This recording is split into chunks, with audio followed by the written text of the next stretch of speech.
नमस्कार दोस्तों, डेट है आज की 9 सितंबर 2022 और स्वागत है आपका एडिटोरियल डिस्कशन में। 3 इश्यूज आज हम डिस्कस करेंगे डिटेल से, एक हिंदू का, 2 दूसरे न्यूज़पेपर से। सबसे पहले हिंदू का आर्टिकल डिस्कस करेंगे, ग्लोबल पैंडेमिक ट्रीटी की आवश्यकता से संबंधित। दूसरा आर्टिकल हम डिस्कस करेंगे इंडियन एक्सप्रेस का, नेताजी सुभाष चंद्र बोस और INA में उनके कॉन्ट्रीब्यूशन से संबंधित। तीसरा आर्टिकल हम डिस्कस करेंगे, 2-3 आर्टिकल का कंपाइलेशन है, एनर्जी पॉवर्टी से संबंधित। चलिए डिस्कशन स्टार्ट करते हैं। First important article global pandemic treaty की आवश्यकता से संबंधित है। आप GS पेपर सेकंड के इस टॉपिक से आर्टिकल को रिलेट कर सकते हो। क्या कंटेस्ट है? देखो, 2019 में स्टार्ट हुई कोविड-19 की महामारी पिछले 100 सालों में इतनी भयंकर महामारी नहीं देखने को मिली। इस महामारी की वजह से 18 मिलियन लोगों की जान चली गई। इतने लोगों की जान तो देखो सेकेंड वर्ल्ड वॉर के बाद किसी भी इवेंट में नहीं गई। और चूंकि इकोनॉमिक सिचुएशन विभिन्न देशों की खराब हो गई, महामारी में लॉकडाउन वगैरह लगे थे, इसकी वजह से 120 मिलियन लोग ऐसे हैं जो एक्सट्रीम पॉवर्टी का शिकार हो गए। देखो, वैसे तो हमने देखा इस महामारी में किस प्रकार से विभिन्न देशों का इंक्लूडिंग इंडिया का हेल्थ केयर इंफ्रास्ट्रक्चर पूरी तरह से कोलैप्स हो गया।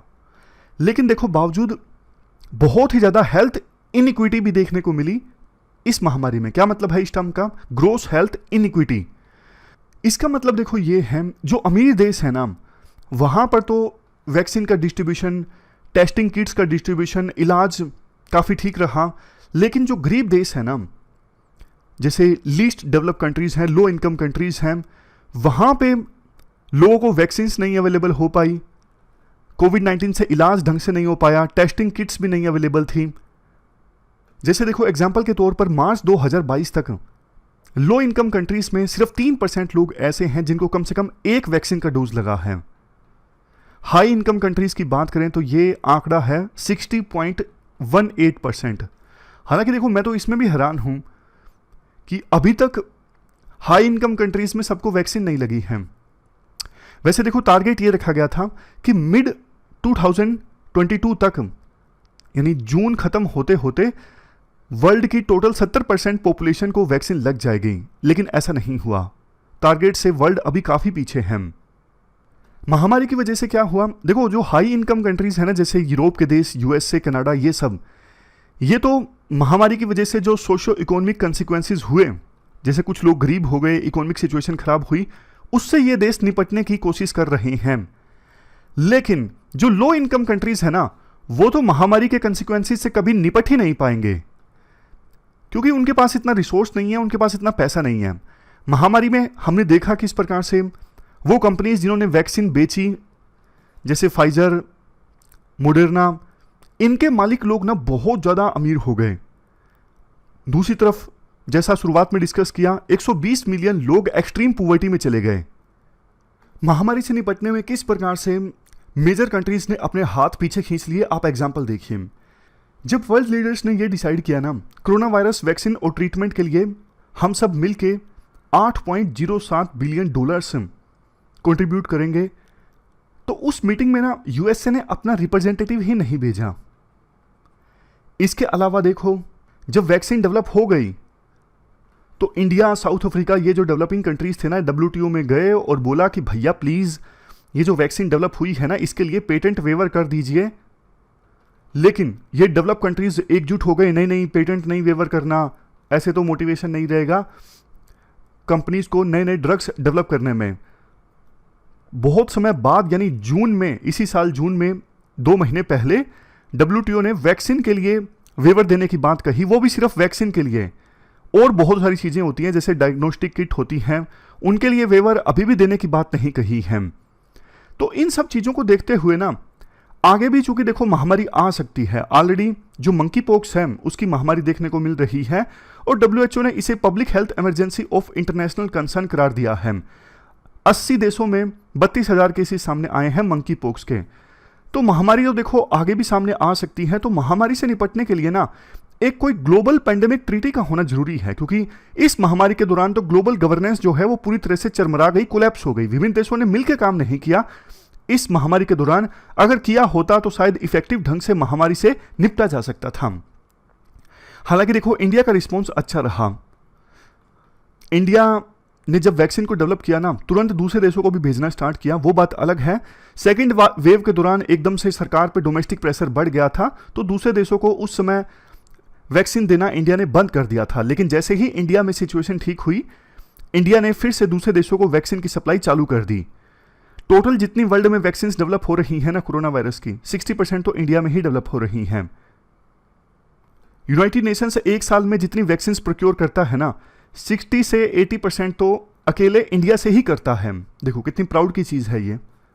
इंडिया ने काफी अच्छे से कोशिश की अपनी वैक्सीन डिप्लोमेसी और वैक्सीन मैत्री प्रोग्राम के तहत वो देश जैसे लो इनकम कंट्रीज हैं, लीस्ट डेवलप कंट्रीज हैं, जिनको वैक्सीन नहीं मिल पा रही है, उनको वैक्सीन मुहैया करवाई जाए।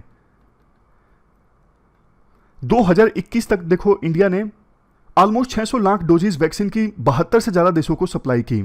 इसमें से देखो ऑलमोस्ट 82 लाख जो डोजेज हैं वो तो गिफ्ट के तौर पे दूसरे देशों को दी, और ऑलमोस्ट 340 लाख डोजेज दी पैसे लेकर दूसरे देशों को, और 174 लाख डोजेज इंडिया ने कोवैक्स प्रोग्राम के तहत वैक्सीन अलायंस को दी, ताकि वो अलायंस गरीब देशों को वैक्सीन डिस्ट्रीब्यूट कर सके। देखो वैसे तो इस महामारी के दौरान काफी सारे इनिशिएटिव्स देखने को मिले, जैसे वैक्सीन अलायंस बना, लेकिन आर्टिकल में कहा जाता है इस प्रकार की महामारी फ्यूचर में भी आती है ना, तो एक ग्लोबल पेंडेमिक ट्रीटी का होना जरूरी है, और उस ट्रीटी में बहुत इंपॉर्टेंट एस्पेक्ट्स को भी शामिल किया जाए, जैसे महामारी से संबंधित डेटा शेयर हो जल्द से जल्द, जो इमर्जिंग वायरसेस हैं उनकी जीनोम सीक्वेंसिंग जल्द से जल्द की जाए और उसका डेटा दूसरे देशों के साथ शेयर किया जाए। इस ट्रीटी में अर्ली वार्निंग सिस्टम भी होना चाहिए, जैसे कि देखो चाइना पर आरोप लगता है, चाइना ने विभिन्न देशों को कोविड-19 के बारे में ना जल्दी से सूचित नहीं किया, काफी डिले कर दिया। Properly funded rapid response mechanism होना चाहिए, मतलब महामारी आ भी जाती है तो पैसा कहाँ से आएगा महामारी से निपटने के लिए, क्योंकि गरीब देशों के पास तो उतना पैसा होता नहीं है ना, तो फंड दिया जाएगा विभिन्न देशों के द्वारा, इसका भी पहले से मैकेनिज्म ड्रा होना चाहिए। ये महामारी विभिन्न देशों को राजी करे एक कॉमन सेट ऑफ टर्म्स पर, ताकि महामारी अगर आती है तो ये देश मिल के महामारी से निपट सकें। तो ये पूरा आर्टिकल हमने डिस्कस किया ग्लोबल पेंडेमिक ट्रीटी की आवश्यकता से संबंधित। चलते हैं आगे। इसके बाद नेक्स्ट आर्टिकल नेताजी से संबंधित है। आप जीएस पेपर 1 के इस टॉपिक से आर्टिकल को रिलेट कर सकते हो। क्या कंटेस्ट है? देखो इंडिया गेट के पास में ही नेताजी सुभाष चंद्र बोस का स्टैचू का इनाग्रेशन किया गया कल प्रधानमंत्री मोदी के द्वारा। आर्टिकल में नेताजी को याद करते हुए कहा जाता है, अगर देखो नेताजी के कमांड में इंडियन नेशनल आर्मी अगर जीत जाती ना, तो फिर आज़ादी ब्रिटिशर्स हमें ट्रांसफर ऑफ पावर से नहीं देते, आज़ादी हमने छीनी होती। जब देखो इंडियन नेशनल आर्मी मोबिलाइज हो रही थी ना सुभाष चंद्र बोस की गाइडेंस में, तो इस इंडियन नेशनल आर्मी के बारे में हमारे यहाँ पर लोगों को बहुत कम पता था इंडिया में, क्योंकि ब्रिटिश सरकार थी, उन्होंने तो इन्फॉर्मेशन को ब्लैकआउट कर दिया था। आईएनए से संबंधित कोई इन्फॉर्मेशन लोगों को पता ही नहीं लग पा रही थी। ब्रिटिशर्स ने इंडियन नेशनल आर्मी को जैपनीज इंस्पायर्ड फोर्सेस करार दिया था, और नेताजी को उस समय ब्रिटिश सरकार ने इस प्रकार से पोर्ट्रे किया था, वो तो एक डिसेंटिंग रेडिकल मैवरिक है। मैवरिक मतलब ऐसा पर्सन जो ऑर्थोडॉक्स हो, जो किसी की सुनता नहीं है, अपने हिसाब से चलता है। डिसेंटिंग मतलब जो नाराज है, जो पर्सनल एम्बिशंस के हिसाब से चल रहा है। तो इस प्रकार की चीजें पोर्ट्रे की गई थी सुभाष चंद्र बोस के द्वारा।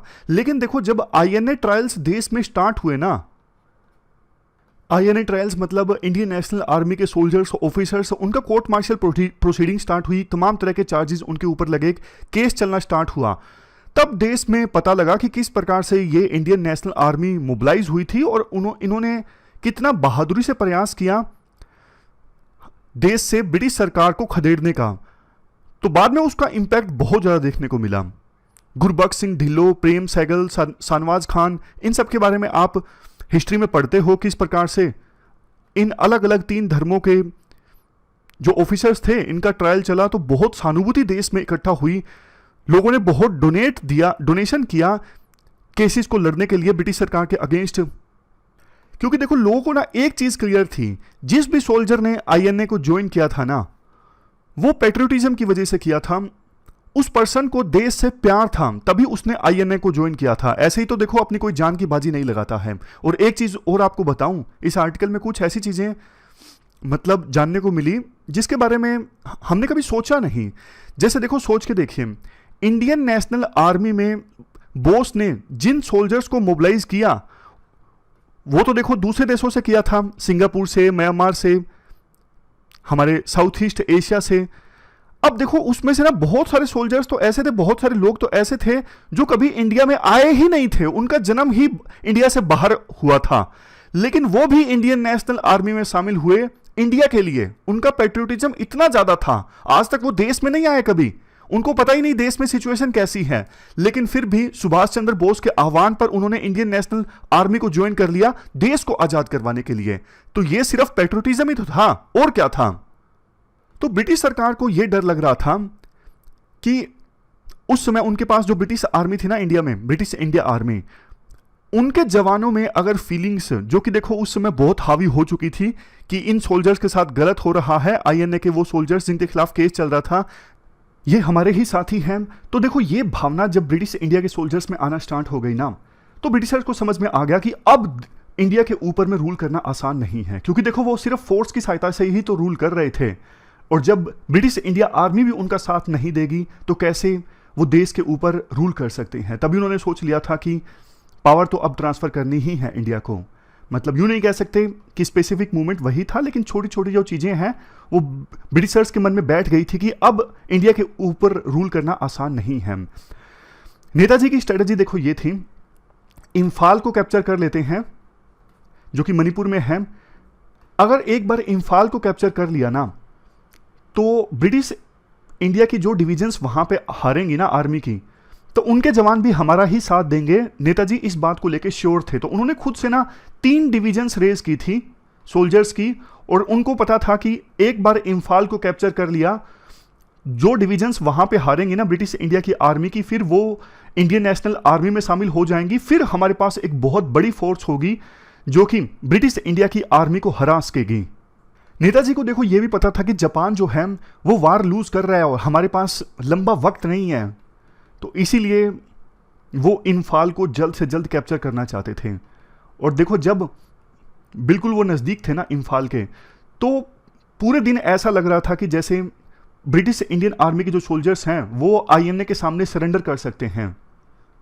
बट देखो आईएनए को ना रीइंफोर्समेंट की आवश्यकता थी, लेकिन वो कभी नहीं आई, और इसका नतीजा ये निकला कि इम्फाल को कैप्चर नहीं किया जा सका था आईएनए के द्वारा।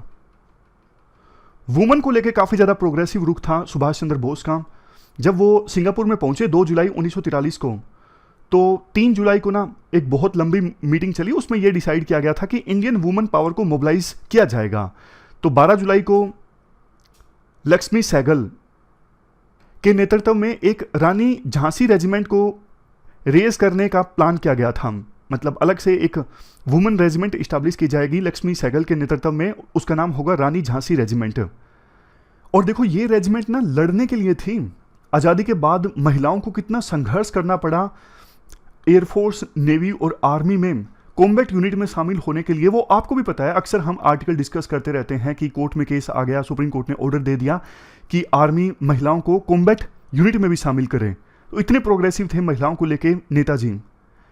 मेन चैलेंज देखो सबसे बड़ा यही था कि फाइटिंग सर्विसेज के लिए इंडियन वुमेन को रिक्रूट करना और ट्रेन करना एज ए इन्फेंट्री सोल्जर्स। ऐसा देखो कभी भी आज़ादी के संघर्ष में नहीं सोचा गया था। तो शुरुआत में रानी झांसी रेजिमेंट जो थी वो 500 वुमेन वॉलंटियर के साथ स्टार्ट हुई थी सिंगापुर में, जिसमें से 30 को सिलेक्ट किया गया था कि आपको ऑफिसर ट्रेनिंग दी जाएगी, और जो फिट नहीं पाई गई थी लड़ने के लिए उनको नर्सिंग कोर्प्स में शामिल किया गया था। जब देखो कोर्स खत्म हुआ तो इस रेजिमेंट को भेजा गया बर्मा में, रंगून में, और धीरे धीरे नंबर भी बढ़ गए थे। शुरुआत में सिर्फ 500 वुमेन वॉलंटियर थी, लेकिन जैसे रंगून में भेजा गया तो 1500 वुमेन वॉलंटियर्स शामिल थी इस रेजिमेंट में, जिसमें 1000 तो फाइटिंग यूनिट में थी। लेकिन देखो प्लान ये था इनको भेजा जाएगा रंगून से आगे मेमयो बेस पर, जो इम्फाल के काफी नजदीक था। इंटेंशन ये थी कि बाद में यहां से इनको इंडिया में भेजा जाए, लेकिन तब तक देखो आईएनए को काफ़ी बुरी सिचुएशन का सामना करना पड़ा और रानी झांसी रेजिमेंट इनको भी वापस बुलाना पड़ा। इसके बाद देखो 21 अक्टूबर 1943 को provisional government of Azad Hind भी फॉर्म की गई थी। और देखो ब्रिटिश सरकार ना इस प्रकार से ना पोर्ट्रे कर दे कि जापान जो है वो ऑक्युपाइंग फोर्स है और इंडियन नेशनल आर्मी जो है वो एज ए ट्रेटर का काम कर रही है, गद्दार के तौर पे जो ऑक्युपाइंग फोर्स है उसके साथ मिलकर काम कर रही है। ब्रिटिश सरकार ऐसा ना पोर्ट्रे कर दे, इस वजह से जो प्रोविजनल गवर्नमेंट बनी थी ना उसको नेताजी ने बोला ये जापान से पूरी तरह से इंडिपेंडेंट है, इसका जापान से कुछ भी लेना देना नहीं है।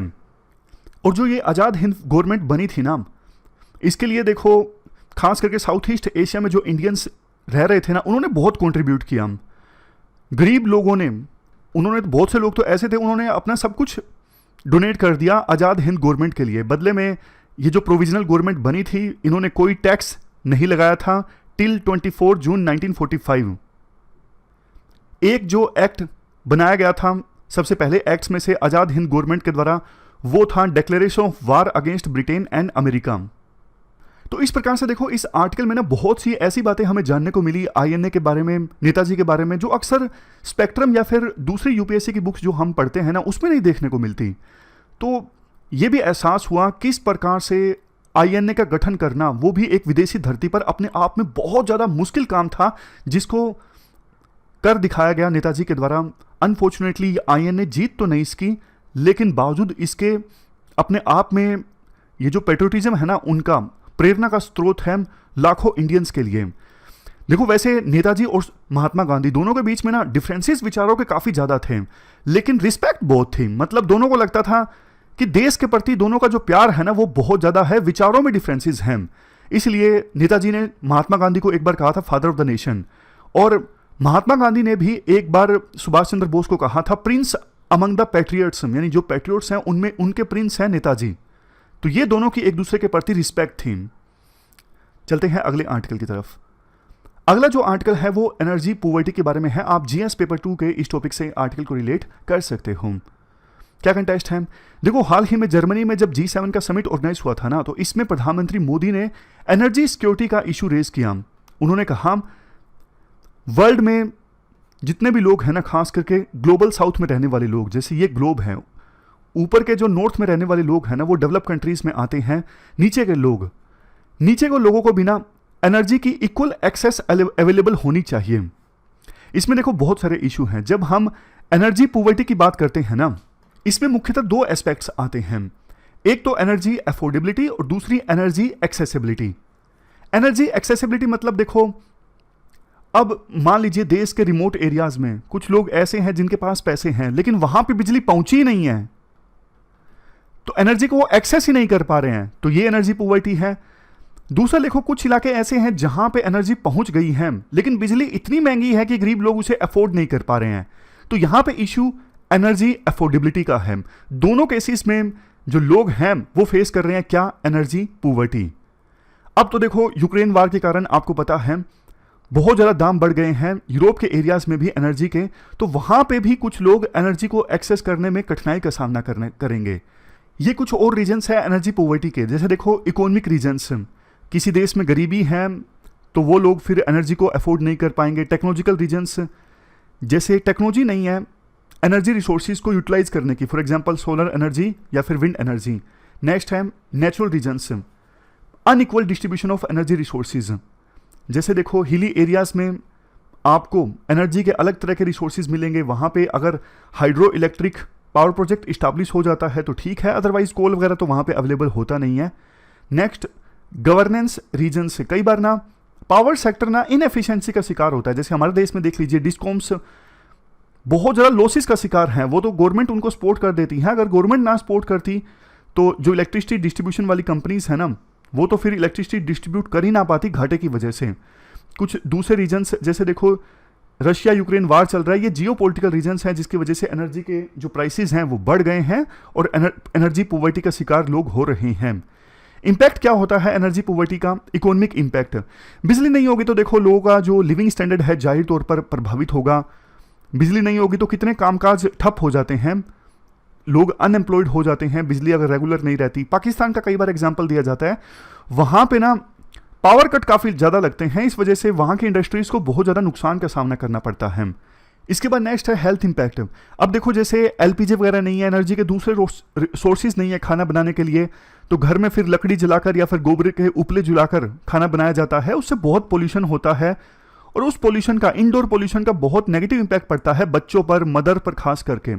इन्वायरमेंट इंपैक्ट, एनर्जी पॉवर्टी की वजह से एमिशंस काफ़ी ज़्यादा होता है और जिस क्लाइमेट चेंज को हम एड्रेस करने की कोशिश कर रहे हैं वो नहीं होगा अगर एमिशंस ज़्यादा होगा हार्मफुल गैसेस का। नेक्स्ट है पॉलिटिकल इंपैक्ट। पॉलिटिकल इंपैक्ट भी होता है एनर्जी पॉवर्टी का, जैसे फ्रांस में येलो वेस्ट मूवमेंट देखने को मिली थी और जिन लोगों ने उस मूवमेंट में हिस्सा लिया था ना, उनकी सबसे मेन शिकायत ये थी राइजिंग फ्यूल प्राइसेस, यानी फ्यूल के प्राइसेस काफ़ी ज़्यादा बढ़ रहे थे। खास करके देखो जो डेवलपिंग कंट्रीज है या फिर लीस्ट डेवलप कंट्रीज है ना, वो ज़्यादा प्रॉब्लम्स का सामना करते हैं इस एनर्जी पॉवर्टी की वजह से। अब देखो चैलेंजेस की बात करते हैं। Challenges in addressing the energy poverty, सबसे बड़ा चैलेंज है जियो स्ट्रेटेजिक इश्यूज। जैसे देखो ओपेक में जो देश आते हैं ना, जैसे वेस्ट एशिया के देश हैं, इनका तो फायदा है जब एनर्जी के दाम बढ़ते हैं, क्योंकि इन देशों में ऑयल ज़्यादा मिलता है और ये ऑयल बेच के काफ़ी पैसा कमाते हैं। नेक्स्ट, अंडर इन्वेस्टमेंट इन फोसिल फ्यूल्स। अब देखो क्लाइमेट चेंज हो रहा है, इसकी वजह से फोसिल फ्यूल्स पर इन्वेस्टमेंट नहीं की जा रही है विभिन्न देशों के द्वारा, क्योंकि फोसिल फ्यूल से एमिशन ज़्यादा होता है, तो ग्रीन एनर्जी पे ज़्यादा फोकस है। अब वो देश जो गरीब हैं वो तो देखो ग्रीन एनर्जी को भी अच्छे से यूटिलाइज नहीं कर पा रहे हैं ना, दिक्कत ये, उनके पास तो टेक्नोलॉजी नहीं है। Next, tightened environmental regulations. Environment regulations के टाइट होने की वजह से भी एनर्जी सिक्योरिटी इश्यूज आते हैं। Next, absence of distributive justice. देखो एमिशंस को तो वैसे सबको ही कम करना है, चाहे वो डेवलप कंट्री हो या फिर डेवलपिंग कंट्री हो, क्लाइमेट चेंज को एड्रेस करने के लिए। लेकिन दिक्कत ये है ना, अभी जो डेवलपिंग कंट्रीज है ना, उनका हिस्टोरिकली कम कंट्रीब्यूशन रहा है क्लाइमेट चेंज में, ग्लोबल एमिशंस में। पहले तो देखो जो डेवलप कंट्रीज हैं, यूरोप के देश या फिर यूएसए, इनकी वजह से ज़्यादा एमिशन हुआ है ना, इनकी वजह से क्लाइमेट चेंज का सामना आज का वर्ल्ड कर रहा है। तो डेवलपिंग कंट्रीज की शिकायत ये है, भैया अभी तो हमारी बारी आई है डेवलप होने की और अभी आप रोक रहे हो हमें एमिशंस करने से, इससे तो हमारी डेवलपमेंट पर असर पड़ेगा ना। नेक्स्ट है domestic challenges in addressing energy poverty. जैसे देखो इंडिया की ना इंपोर्ट पे डिपेंडेंस काफ़ी ज़्यादा है, ऑयल के लिए, कोल के लिए। नेक्स्ट पॉइंट, पावर सेक्टर में रिफॉर्म्स उतना तेज़ी से नहीं आ रहे हैं जितना तेज़ी से आने चाहिए। इन्वेस्टमेंट संबंधित इश्यूज हैं हमारे देश में, आज भी रिमोट एरियाज़ हैं जो ग्रिड से कनेक्टेड नहीं हैं। और सबसे लास्ट में एनर्जी पॉवर्टी और क्लाइमेट चेंज दोनों के बीच में कन्फ्लिक्ट है। अगर देखो एनर्जी पॉवर्टी को मतलब बिल्कुल बोल्ड तरीके से एड्रेस करें तो फिर एमिशंस ज़्यादा हो जाता है, फिर क्लाइमेट चेंज हो जाता है। तो दोनों के बीच में बैलेंस इस्टेब्लिश करना बहुत ज़रूरी है, एक तरफ एनर्जी पॉवर्टी, दूसरी तरफ क्लाइमेट चेंज। बात करें सरकार ने क्या कदम उठाए हैं एनर्जी पॉवर्टी को एड्रेस करने के लिए। सबसे पहले प्रधानमंत्री सहज बिजली हर घर योजना, सौभाग्य। इसका मकसद था वो हाउस होल्ड्स जो अभी तक अनइलेक्ट्रीफाइड हैं उनको एनर्जी एक्सेस प्रोवाइड करना। उसके बाद बचत लैंप योजना, इसका मकसद ये था एनर्जी एफिशिएंट लाइटनिंग को प्रमोट करना by giving the solar study lamps to people. इसके बाद next, one sun one world one grid declaration. इसका मकसद ये था पूरे वर्ल्ड में एक क्लीन एनर्जी ग्रिड डेवलप करने में मदद करना। नेक्स्ट, पीएम कुसुम योजना, प्रधानमंत्री किसान ऊर्जा सुरक्षा एवं उत्थान महाभियान। इसका मकसद ये था किसानों को एनर्जी सिक्योरिटी में मदद करना और टोटल जो एनर्जी यूज होता है ना देश में, उसमें नॉन फॉसिल फ्यूल सोर्सेज के मैग्नीट्यूड को इंक्रीज करना। सबसे लास्ट में इंडिया और फ्रांस ने मिलकर इंटरनेशनल सोलर अलायंस एस्टैब्लिश किया था। तो ये हमने सरकार के कदमों के बारे में जाना। अब वे फॉरवर्ड में लिखना हो तो क्या लिखोगे? प्रॉब्लम्स आपको पता है, देखो समाधान आप आसानी से लिख सकते हो। जैसे वेस्ट एशिया के कंट्रीज, उनका इंटरेस्ट इन्वॉल्व होता है ना, जब ऑयल के दाम बढ़ते हैं तो सभी देश मिल के किसी प्रकार का कोई बेसिक एग्रीमेंट या फिर ट्रीटी साइन कर सकते हैं। जैसा हमने फर्स्ट आर्टिकल में भी डिस्कस किया था कि हर पर्सन को आज के समय में एनर्जी की एक्सेस उपलब्ध होना ज़रूरी है, तो इसके लिए कोई ना कोई कन्वेंशन ट्रीटी वगैरह साइन की जा सकती है। नेक्स्ट, ज़्यादा R&D होनी चाहिए ताकि ग्रीन एनर्जी ज़्यादा अच्छे से अवेलेबल हो और लो इनकम कंट्रीज़ या फिर लीस्ट डेवलप कंट्रीज़ भी ग्रीन एनर्जी को अच्छे से यूटिलाइज कर सकें, रिन्यूएबल सोर्सेज को अच्छे से यूटिलाइज कर सकें। स्मार्ट अप्लायंसेज उपलब्ध होने चाहिए जो एनर्जी एफिशिएंट हो, जिससे बिजली की बचत की जा सके। वल्नरेबल सेक्शंस को खास करके विभिन्न देशों की सरकारों के द्वारा और इंडिया के केस में हमारी सरकार के द्वारा सपोर्ट किया जाए कि वो एनर्जी को आसानी से एक्सेस कर सकें, क्योंकि आज के समय में देखो, अगर इवन पढ़ाई प्राप्त करनी है, कोई भी बेसिक से बेसिक चीज़ करनी है, एनर्जी तो होना जरूरी है। इलेक्ट्रिसिटी नहीं होगी, दूसरा फ्यूल नहीं होगा खाना बनाने के लिए, तो फिर तमाम तरह की प्रॉब्लम वो परिवार फेस करता है जो एनर्जी को एक्सेस नहीं कर पाता, अफोर्ड नहीं कर पाता। तो ये हमने पूरा आर्टिकल डिस्कस किया एनर्जी पॉवर्टी से संबंधित। हमारी आज की इस डिस्कशन में इतना ही है। 3 इश्यूज आज हमने डिटेल से डिस्कस किए। Thank you very much for discussion.